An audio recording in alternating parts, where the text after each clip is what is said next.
ಆತ್ಮೀಯ H16 news ಅರ್ಥಾತ್ ಹೇ ಸಿದ್ದರಾಮಯ್ಯಗೆ ಸ್ವಾಗತ. ನಾನು ನಿಮ್ಮವ MI ಅಥವಾ ಮಲ್ಲಪ್ಪ ಜೋತಾರ. ಆದ್ಮೇಲೆ ದ್ವೇಷ ಭಾಷಣ ಚರ್ಚೆ ಜೋರು ಹಿಡಿತಾ ಇದೆ. ಅದರಲ್ಲೂ BJPಗರಂತೂ ಏನೋ ನಮ್ಮ ತಂದು ಹಾಕಿಬಿಟ್ರಪ್ಪ ಇವರು ಕಾಂಗ್ರೆಸ್ಸಿಗರು ಅನ್ನೋಷ್ಟು ಚಳಪಡಿಸ್ತಾ ಇದ್ದಾರೆ. ಯತ್ನಾಳ್ ಪತ್ರ ಬರೆದು ಈಗ ನಾವು ಚರ್ಚೆನೂ ಮಾಡಿದ್ದೀವಿ. ತಡಿ ಹಿಡೀರಿ ರಾಜ್ಯಪಾಲರು, ಇದನ್ನು ನೀವು ನಮ್ಮ ಆಪ್ತ ಮಿತ್ರ ಅನ್ನುವಂಗೆ ಪತ್ರವನ್ನು ಬರೆದಿದ್ದಾರೆ. ಯಾಕೆ ಅವ್ರ ಭಯ ಇದು ಅಂತ ನಾನು ಕೇಳ್ತಾರೆ. ಇದನ್ನು ಕೇಳ್ತಾ ಇದ್ದವರು CM ನಮ್ಮ ಸಿದ್ದರಾಮಯ್ಯನವರು.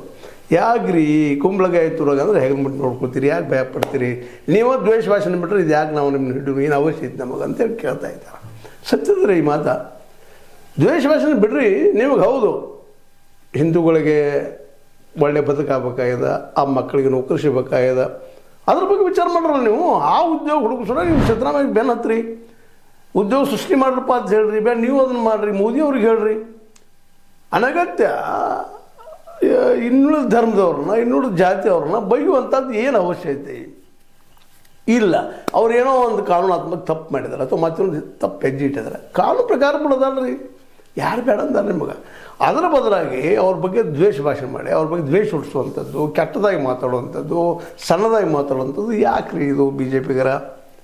ನಾವು ಇವತ್ತು ನಿಮ್ಗೆ ಕೇಳುವಂಥ ಪ್ರಶ್ನೆ ಸಿಂಪಲ್ಲಾಗಿ, ಹೌದು ನಮಗೆ ಖುಷಿ ಅದ, ಎಲ್ಲ ಬೇಡ್ರಿ ಮುಸ್ಲಿಮನು ಮಕ್ಕಳಿಗೇನು ಮಾಡಬೇಡ್ರಿ, ಬಿಟ್ಟುಬಿಡ್ರಿ ಅದನ್ನು. ಅಧಿಕಾರ ಆಗೈತಲ್ರಿ.